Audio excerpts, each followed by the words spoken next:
call if you're going to be late. I love you.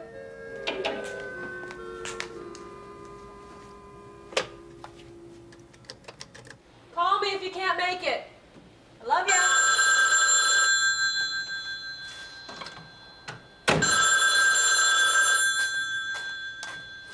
Weaver Basket Factory, the last straw speaking. Becky?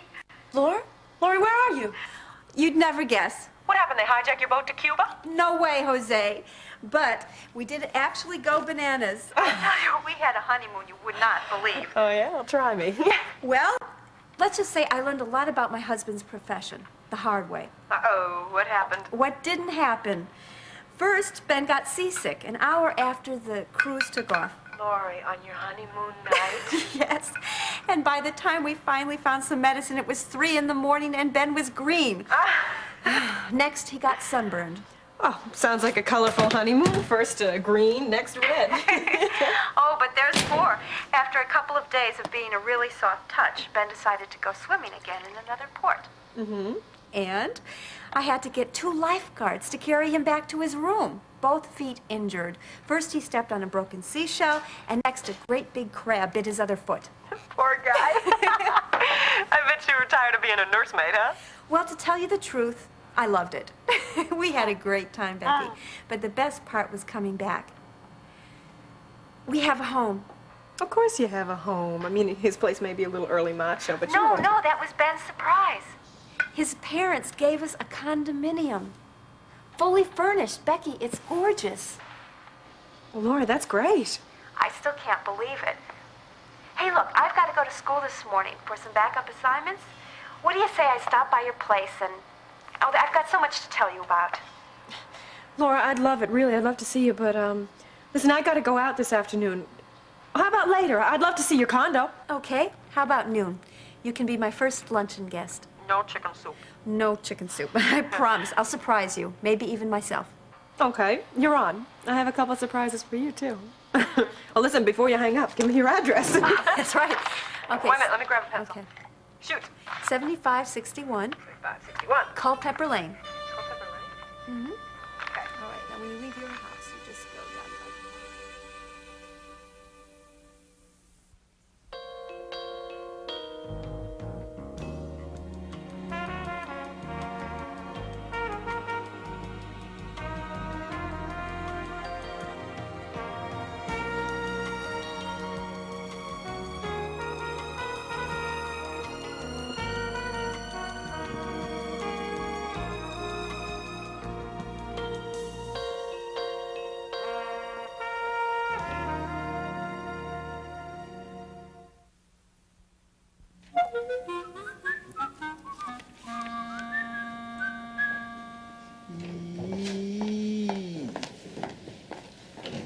Good morning there.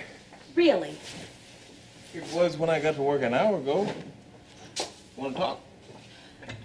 You would not understand. This problem has existed long before you came. I'm glad it's not me. That Chamber of Commerce breakfast? The scrambled eggs were fine. I was fried. Slaymaker, huh? Who else? That man is impossible. Sometimes I would just like to poke out his yolks. Ooh, you are upset, eh? Look, I have taken just about all I'm going to take from that man. The accusations, challenging my authority. I mean, he makes promises for me that I cannot even keep. Hey, little lady. Now, does this have anything to do with Protochem? Protochem is just one of many. It is a never-ending cycle. Uh-huh. Well, look, when you cool down, I think you will see things from a different perspective. Well, I don't think... Carpenter can't get away with this. I demand that something be done. Yeah, hey, you're back. Yeah, have you seen what I've come back to? Carpenter's little wedding gift to barricade me out of business? I mean, there are no sidewalks, just chunks of concrete and holes and mud. We are aware of the situation. And what's left of the parking lot is a wading pool. I mean, 6 more inches, I can offer free boat rides with each checkout. If my patients can pole vault into the office. Dr. Martin, I can assure you that we have got everything under control. Oh, good, because I'm not. I mean, he has pushed me too far. This is harassment. And, oh, and don't tell me to call my lawyer, because he's already put Doug out of business. I mean, he's gone, just like that. Hey, man. We've already revoked his permit when we discovered his motives. Well, it's a little late, don't you think? The damage has been done. I mean, you cannot rebuild a sidewalk in a day. Look at me, I'm a mess. Yeah, I'll say, well, what happened? I mean, it looks like you've done a little mudslinging on your own. I was trying to make a path for my patients, and I almost slipped into Carpenter's mire of injustice. Sam, Jean, what can you do? Well, I have done all that we can do. The revocation notice has been sent out and a hearing has been scheduled. You mean Carpenter can appeal? Well, that is the law. Great. When's the hearing? In 14 days. He's got me again.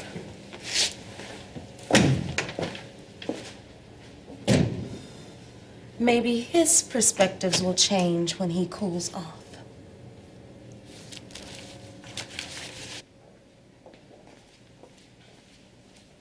Helen, I think we should have a talk. All this pouting and avoiding one another isn't getting us anywhere. And love, kindness, not to mention trust. That never got me anywhere with you either, did it, Charles? Oh, I applaud your insight, but unfortunately for you, it comes just a little too late. It's never too late. Your optimism in the light of everything else that's happened is just more evidence of your flawed judgment. No, the flaw is in your character. Poor Charles. So strong and yet so weak. Poor Charles. Where do you get the audacity to call me weak? When everything you've owned you've been duped out of. It's almost laughable. You chose to take rather than earn. Well, Hollister Moore could have made you a rich man, but you let greed and insecurity ruin you. The word is impatience. And frankly, I consider it a virtue. Now, call it what you will. Helen, I want a divorce. Well, that's the one thing that I refuse to give you. Although I won't say that I haven't considered it. You don't have any choice. You've stolen all my money. Now I will not let you rob me of my dignity and my family. I don't love you. No, you don't love anybody but Miriam. Oh, I've known that a long, long time. But briefly, I'd hope you changed when you came back to me. That was simply because I had nowhere else to turn at the time. And you used our bedroom as a stage for your deceit. Oh, Helen, you bore me. And you disappoint me. And it's an unfortunate thing for you and me, because I still love you. Therefore, I will not give you a divorce. That remains to be seen. I want you out. I should have known. You want it all. Correction. I have it all. Well, I am not leaving. And a divorce is out of the question. You and Miriam are still my responsibilities. And whether you know it or not, you need me. Now, I will not discuss this any further.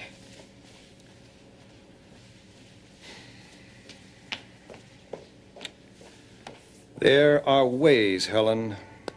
There are ways.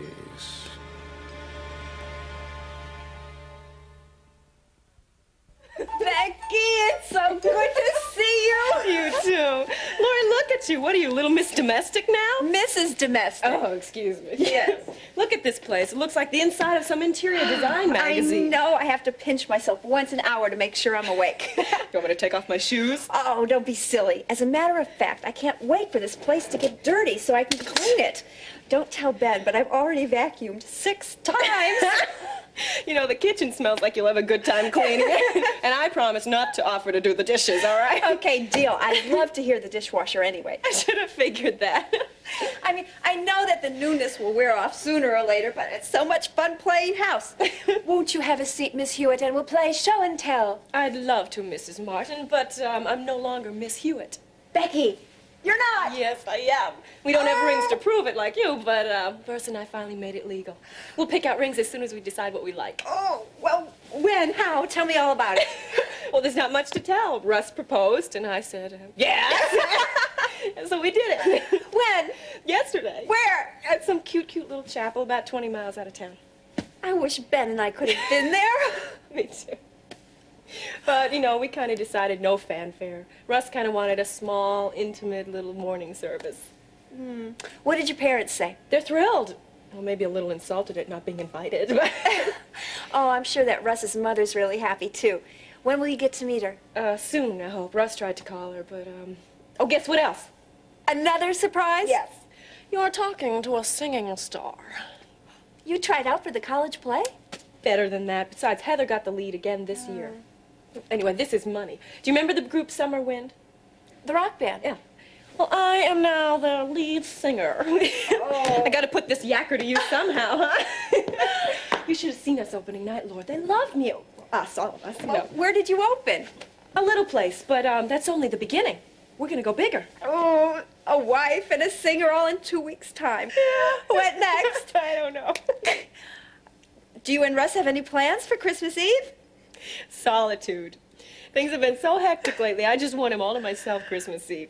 For our first Christmas, I kind of have a special present for him. How about you and Ben? Well, we're going to go over to my mother's house for a Christmas Eve party. I smell food. Hungry? Starved. Listen, has cooking improved since you got married? Huh? Just for that, you have to eat it. I had to give him my gold tooth to see the look on Martin's face when he found out his lawyer folded on him. Well, at least Hughes had the good sense to vacate. And incidentally, what's the latest on that revoked remodeling permit? Well, demolition team's on hold, and we wait for our hearing in 14 days. Well, I don't want to wait another 2 weeks. I'll try to get it moved up a couple of days. But that's no difference. All the hearing does is just give him an extra 2 weeks. No. The remodeling phase has done its job. Yeah, it'd take a healthy patient to get across that obstacle course.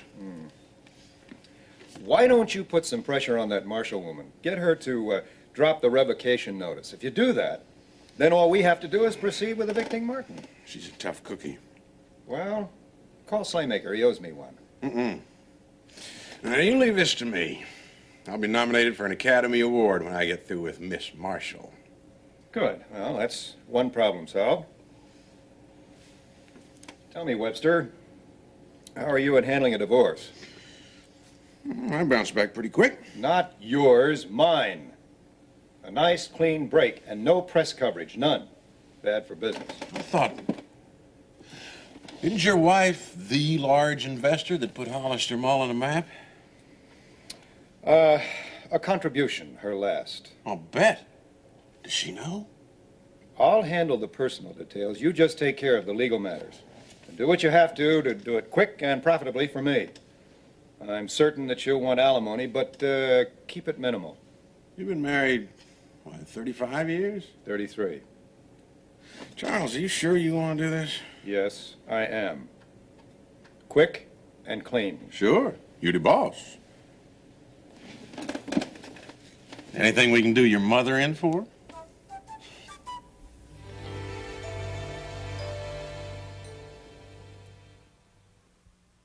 I thought I stashed a box in our closet. Very special. Remember when I went to Margie's Christmas party like this? How could I forget? You were in the 8th grade and your ears hurt for a week. Only because her little brother kept tugging at them. Say, did you check those lights? Not yet. Mom, aren't they getting a little old? Well, I guess I'm going to have Peter check them before we use them this year. Oh, I wouldn't trust him to do that after what he did, almost catching his hair on fire. Wrapping himself in lights like a Christmas tree wasn't exactly the brightest idea, pardon the pun, but he was only 11. Well, if Dad hadn't unplugged him as fast as he did, Peter would have been a ball tree. Oh, this one's Mother's favorite. Oh, I hope Grandma's feeling better by Christmas Eve. You know, I can't remember a tree trimming party without her. It wouldn't be the same. Well, I'm hoping that she and Nancy can overcome their difficulties by then. Well, if not, we'll just have more fireworks.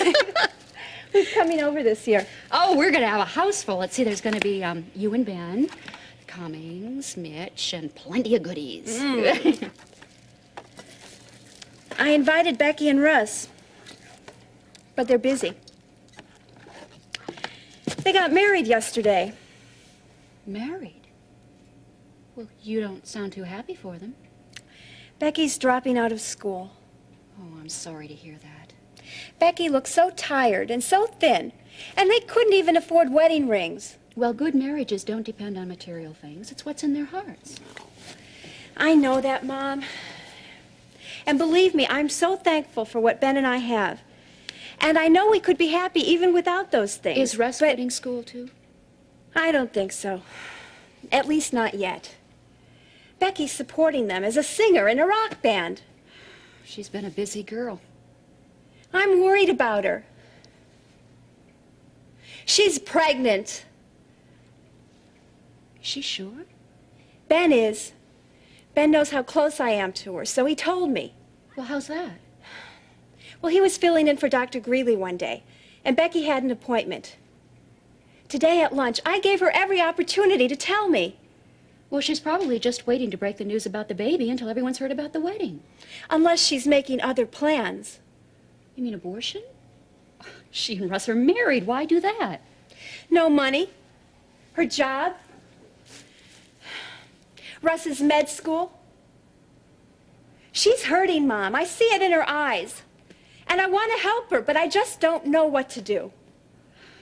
Well, Becky's going through an awful lot. Sometimes confiding in a close friend can really help.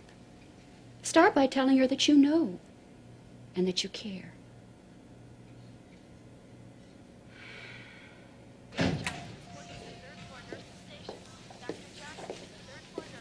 Welcome back, stranger.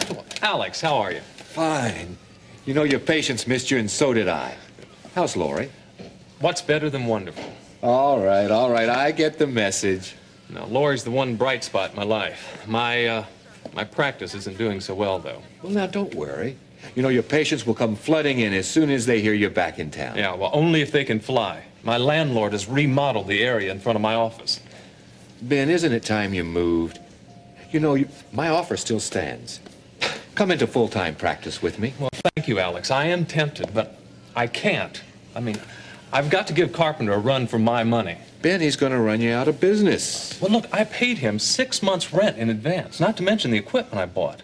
No, Alex, I've got to fight him. You're fighting a losing battle. Yeah, well, we'll see. His remodeling permit has been revoked, so... and besides, you know, it's the principle of the thing. Sometimes principles and pride look a lot alike. And, well, I also have an obligation to the elderly people in that area. Mrs. Bailey wouldn't be here right now if I hadn't had my office nearby. All right. Have it your way. Alex, I do thank you for your concern and for filling in for me while I was on my honeymoon. Well, you did it for me, and I may ask you again. That is, if you think you'll have time. I think I can make the time. I've been wondering about the condition of one of your patients I saw the last time I filled in for you. Oh? Which one? Well, it was a young woman, and she was having difficulty with a pregnancy. Acute redhead. Yes, I believe so. Has she been back to see you? Well, let's stop beating around the bush, Ben. Becky Hewitt. Lori and I are very concerned about her. And with good reason. Her pregnancy is a very delicate one. And if she doesn't start taking care of herself, she could well lose that baby. Unless she has an abortion first.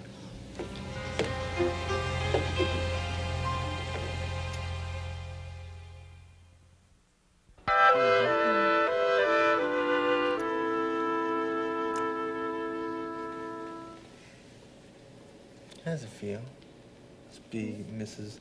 Russell Weaver?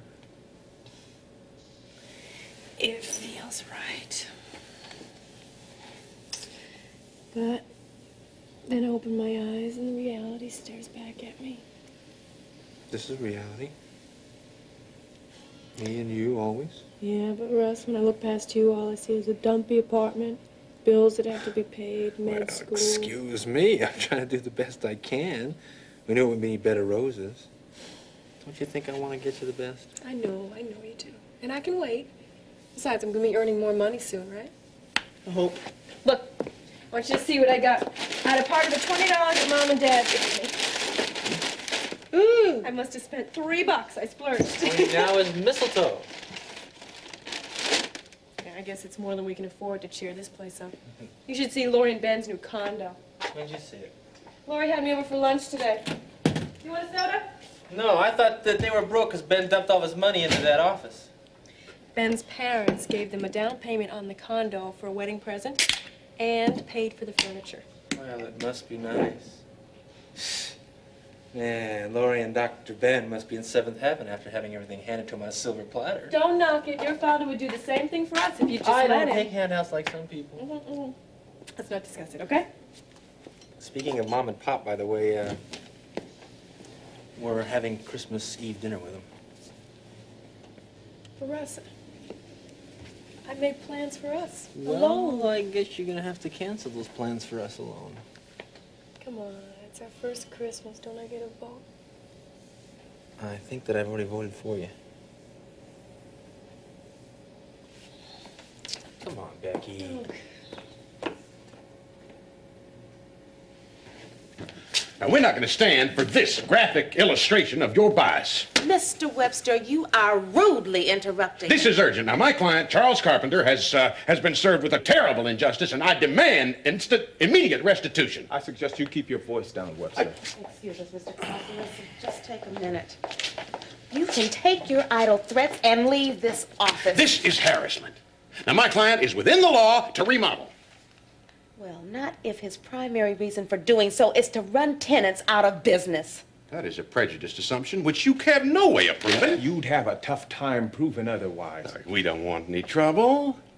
But I'm warning you, Miss Marshall Dillon. You better reverse your decision, or I'm filing a complaint with Slaymaker. Well, just file away and see where it gets you. Now, we're going to see where it gets you. It's going to cost you your job. Well, you had better leave before your mouth costs you. You know, this isn't the first time you've treated my client unfairly because of some personal vendetta. Carpenter was granted the zone change, Oh, Webster. sure, after the approval was dragged out purposely. It cost my client undue expense.